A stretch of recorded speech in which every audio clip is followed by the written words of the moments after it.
Welcome, everybody. Welcome to our live stream event on Is Age Real? How Our Notions of Age Inhibit Our Sense of Everything. And just so you know, today we are bringing this from Margaret Laird's pamphlet, I Am My Own Ancestor. So that's, you can get it at the IMS website at scientificmetaphysics.org if you don't have a copy of it. So check that out. That's what we're referencing today. From early childhood through retirement, human behavior and self-sense is shaped by chronological age, right?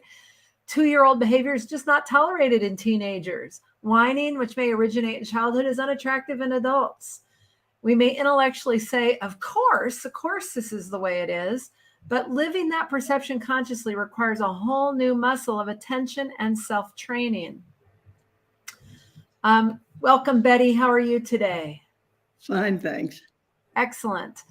All right. So how do you want to kick this off? Do you have anything you want to add? Well, I do later on, but right at the moment I don't. Okay, very good. Well, Mrs. Laird wrote in The Law of Love that the law of love is the law of spiritual evolution, experiences human character redeemed. She went on to say, freeing man to live divinely.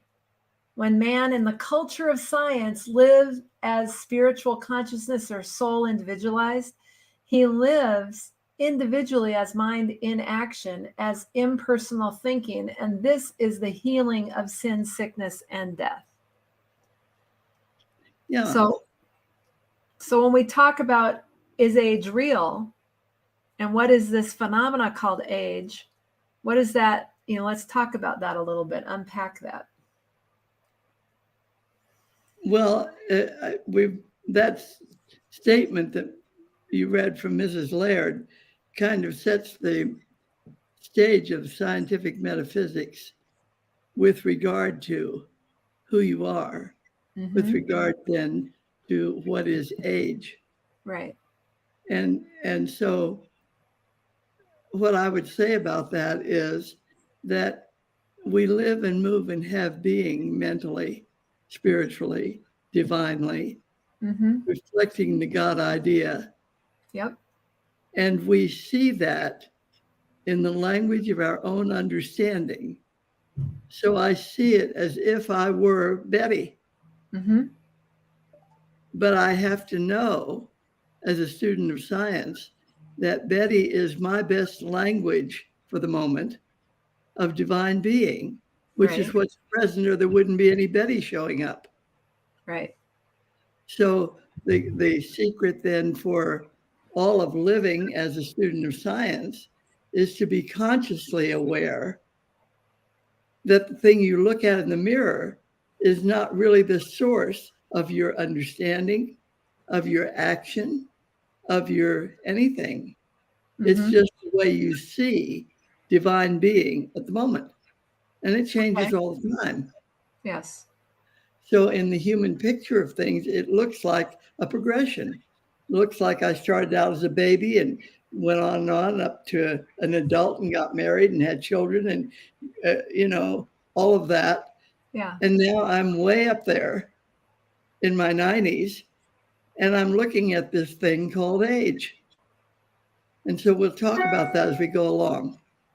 Very good. All right. And if anyone has any comments or questions, just enter them into the comments box, and we'll get those and we'll reply as well. So please enter your questions as we go along so we can address those as we go. Individual man, naturally, effortlessly, thoughtlessly, is the expression of God's being. God's being, thinking or reality is the man. The attempt to control one's thinking or guide it into proper channels involves the personality in a struggle which has the effect of building it up and making the living of life suffering instead of joy and peace. Understanding determines what you think and sense as your world. And that's right from I Am My Own Ancestor on page 11. And you said similar things just now. Yeah. If I really believe and live and consciously act in accordance with the belief that Betty by herself has to come up with everything, Mm-hmm. then I worry about she isn't qualified. Right. She doesn't know enough. Yeah. How in the world is she ever going to manage that? Oh my gosh, you know, and it would be sort of endless. And so we go to school and we learn a lot of things and we think we're getting on top of things, but at least we learn how to do something so we can have a job, Right. because we think that's essential to living, Right. pay the rent, buy the clothes, feed the kids, all of that stuff. That is very much what metaphysical science would call living in your language world. Mm-hmm. And what the language world tells you is your best perception of divine being. So you like to think that there's more than one being, so you can blame all those shortages on somebody out there somewhere. And the truth of the matter is that out there somewhere, I have mine, you have yours, and never the twain shall meet, because there's no way that I can know anything outside of my own being, my own consciousness, my construct of language. Right. And so I have to let go of trying to fuss Betty into being a perfect model of something. Right. And being capable of doing things. But I don't have to take away the possibility that if I live myself according to who I am, the language that shows up calling itself Betty will do wonderful things, amazing things, capabilities she never knew she had, and in fact didn't have. Mm-hmm. But the capacity to be yourself divinely makes all the difference in how you live yourself humanly. Mm-hmm.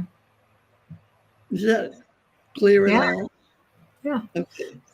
And enter your questions in. If it wasn't clear for any of you that are watching, enter your questions in the comments box so we can address it, because we want to get at this whole notion of age, because it doesn't get easier as you get older. No, old age is not for sissies. That's right. That's right. All right, let's dive right in here. From I Am My Own Ancestor, Margaret Laird wrote on page 12, what you understand is the determining factor in what you think. And if you go back to last week's episode on understanding, you can get a whole background and the whole notion of what we talk about when we say understand, understanding. So I'd go back to last week's episode and watch that one if you have any questions there. But what you understand is the determining factor in what you think, because it points at what you're believing about who you are. Yep. Well, it points at who you are. And then you say, oh my goodness, I didn't know that. Right. I thought I was this thing or that thing or some other thing. Right. And the truth of the matter is, man is the expression of God's being, says Mary Baker Eddy. Yeah. Yeah. Now, what would appear to be an improvement in thinking actually is your understanding less obscured by theories. I would say, can we say it's less obscured by judgments and opinions and all of that? Is that All what of it. theories can include, all of that kind of stuff? Yeah, sure. Okay. Considerations, worries, concerns, all Right. of So it. as you let go of all that stuff, it looks Then like you're you've got some closer to it. improvement in your thinking or improvement in understanding. Yeah, it stops obscuring what's actually so. Right. You're knocking the roadblocks out of the way so you have a clear view. Yes. Mhm. Yeah. Very good. All right. And in miscellaneous writings on page 82, started on line 20, Mary Baker Eddy wrote, infinite progression is concrete being, which finite mortals see and comprehend only as abstract glory. So Yeah. we got progression, concrete, finite, abstract. Those are a lot of big words in there. Yeah. Well, and she meant every word of it. Okay, so let's take that apart. So infinite progression is concrete being. Infinite progression is what's going on. Right And now. Is that what we're talking about? Okay. And when something occurs to us, or we have a hunch about something or an instinct about something, and we move on it and we say, wow, that worked out well, didn't it? Yeah. Well, the truth of the matter is the answer is present before the problem arises. And being able to see the solution is what occurs when you stop judging and advising and worrying and expressing your opinion about something from a human point of view. Mm-hmm. When you actually leave that stuff alone and just be silent if necessary, but just be, Mm-hmm. and just be a listening. And it's amazing what occurs.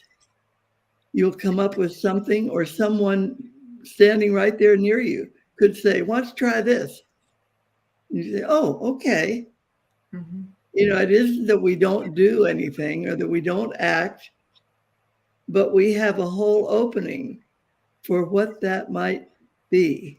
Right. Instead of, why not fix that like that? But it doesn't work. Right.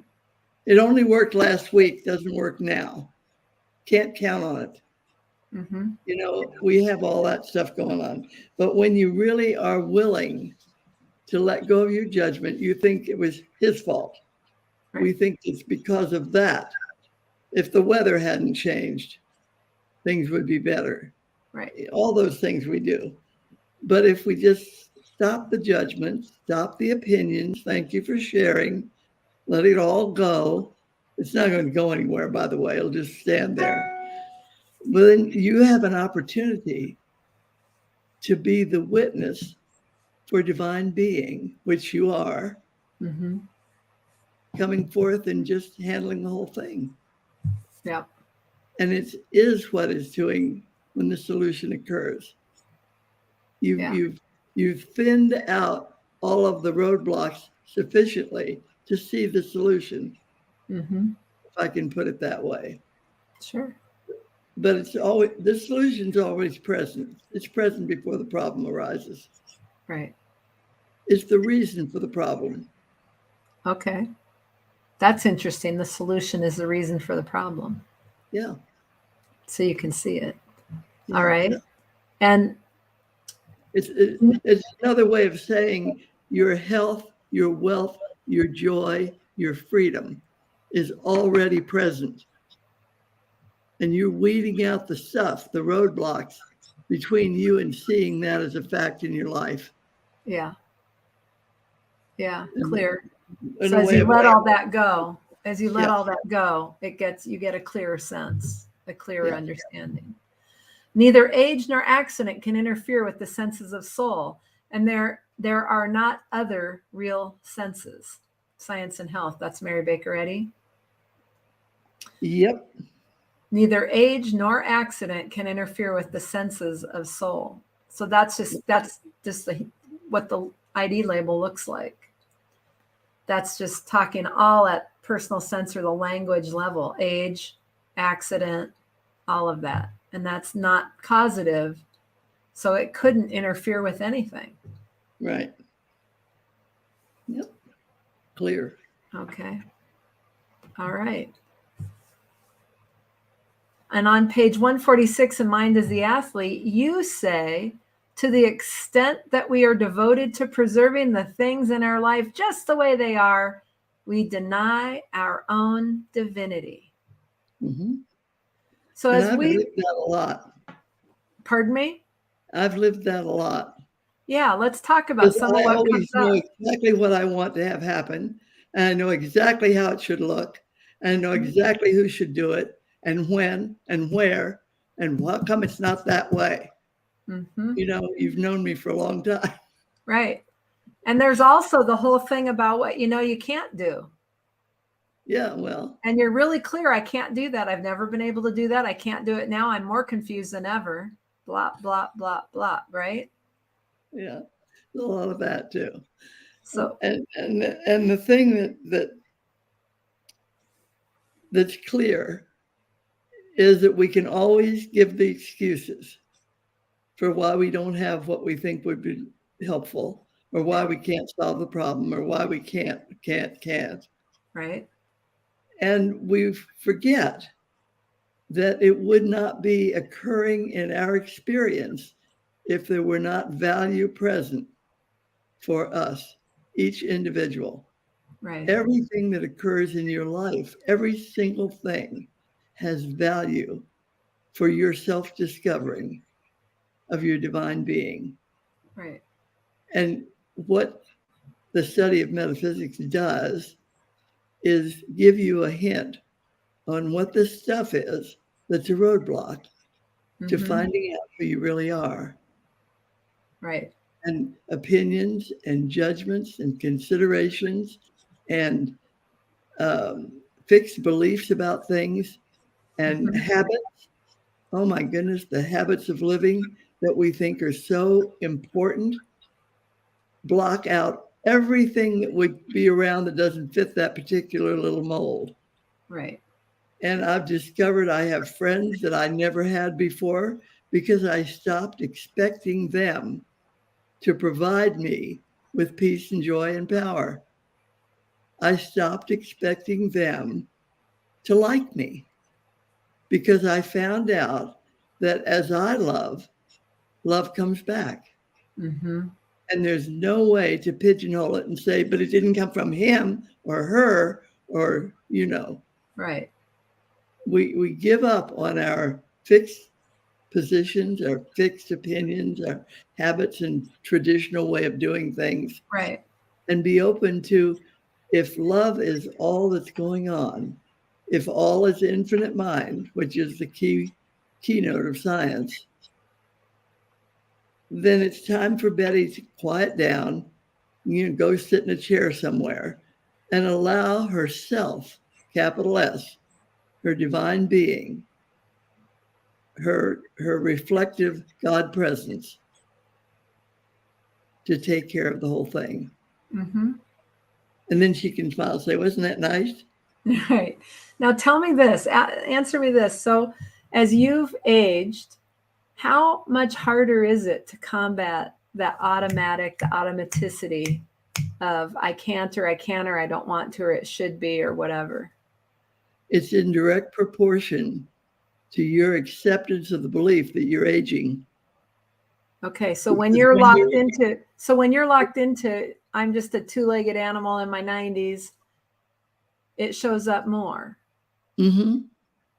And when then, I want to that, see what that does is really locking you into that's who you are. Right. Instead of your piece on the board to play the game. Right. Because who you are isn't that at all. Yeah. So what's the muscle like that you've built over your decades and decades of study and whatever in science? Don't go too far with that. I know, but I'm just saying, what's the muscle and what does that give you to rely on now? Like how I remember Nell, my grandma, I remember Nell saying growing old and for sissies. Yeah. And so that's been a statement for a while, but what's that reality like for, just staying with it?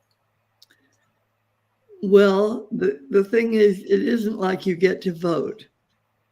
This science gives you a leg up, if I can call it that way, in the way to walk. Which way do I go? What do I do? Or whatever, so on. Science gives you a lot of help with that. But if you don't pay attention, then you have the standard stuff for two-legged animals. Right. And all that goes with it. And the aches and the pains and the inabilities and the lack of capacities to do. And so on. All of that stuff shows up all the time as you go along. You notice that when you don't have to be in your 90s. At every stage, you find out, oh boy, I can no longer run 5 miles. Oh boy, I can't ride a bike anymore. Oh dear, now there's this and that and something else. There's always something coming along. But as it comes along, you also have the opportunity to say, well, I can do everything I need to do because the expression of God's being has nothing missing. Nothing diminishes. Right. Nothing diminishes. it is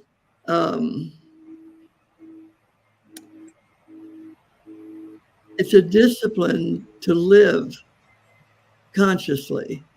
You know, when I wake up in the morning, sometimes I'll have a twinge or something comes up, and I can just say, "Thank you for sharing, Betty." Now, if there's just one thing going on, if all is infinite mind, which is infinite God being, mind is a synonym for that, but infinite God being, and that action, that beingness, has Betty show up. There's nothing wrong to fix. There's nothing sick to heal. There's nothing lacking to fulfill. Peace and joy and power are always present. It's a giving. My ability to let that appear as my living is totally up to me. And I've discovered that if I just take the moment to acknowledge the spiritual fact of myself, just acknowledge it and say, well, I don't know why it looks this way, but I know that there wouldn't be any Betty sitting here in the chair if divine being were not present. And divine being is the reflective presence of the God idea in action. And there's nothing missing, nothing lacking, nothing needing to be fixed. The freedom is terrific. And it doesn't stay present unless you stay present. Right. You know? Right, because it's right now. It's a right now kind of thing. That's right. It's right now. It's okay. Right now, it's great. Right now, I can do anything I want to do. Right now, I can go to the store and do all the stuff I love to do.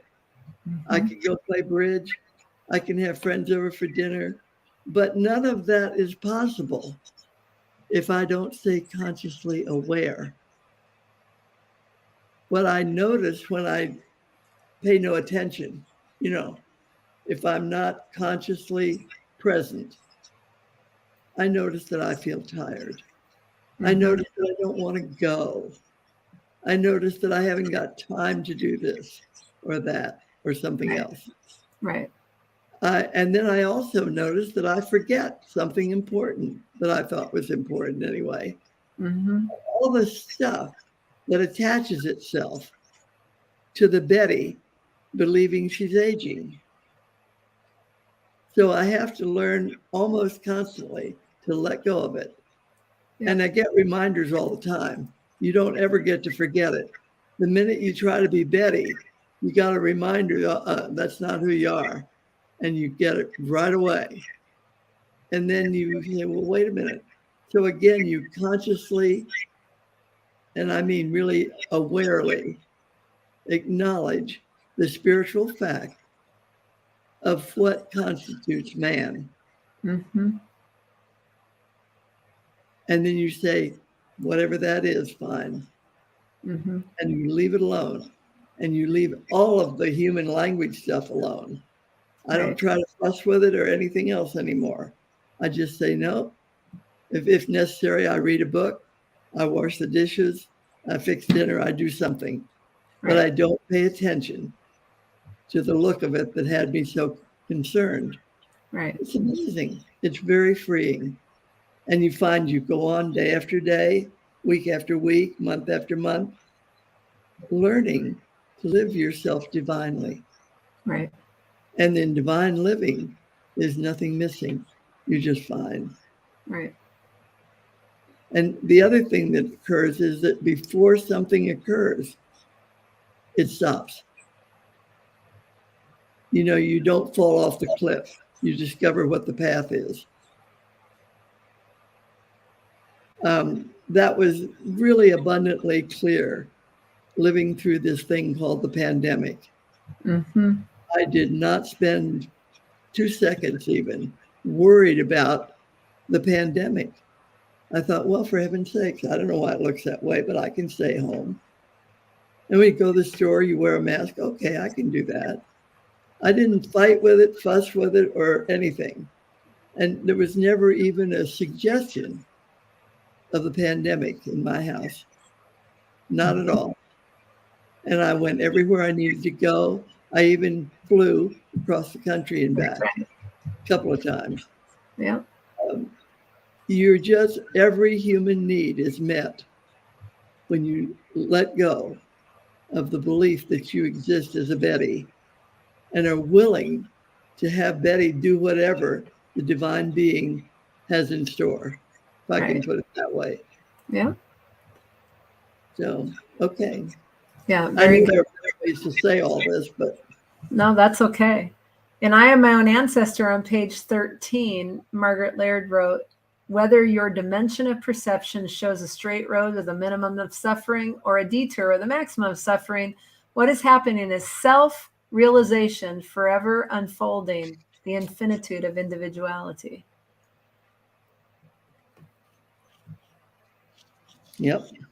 And in Science and Health, Mary Baker Eddy in 392 wrote, your decisions will master you whichever direction they take. And I think you alluded to that in talking about your experience with things that come up. If you pay attention and you really dwell on this or that or another of your aches or pains, arthritis, whatever it is, it amplifies. Well, yeah, nothing helps. You will go from bad to worse. Yeah. In whatever difficulty. Yeah, and I would say that from my perspective, it's not like you deny that there's arthritis present. You don't. You just do what there is to do and keep going. And well, what we live and move and have being mentally. Yeah. You can have arthritis right there and it will not be painful. Mm-hmm. If it's going to be that, if it's going to look like that, okay. That does not mean I have to be uncomfortable. Right.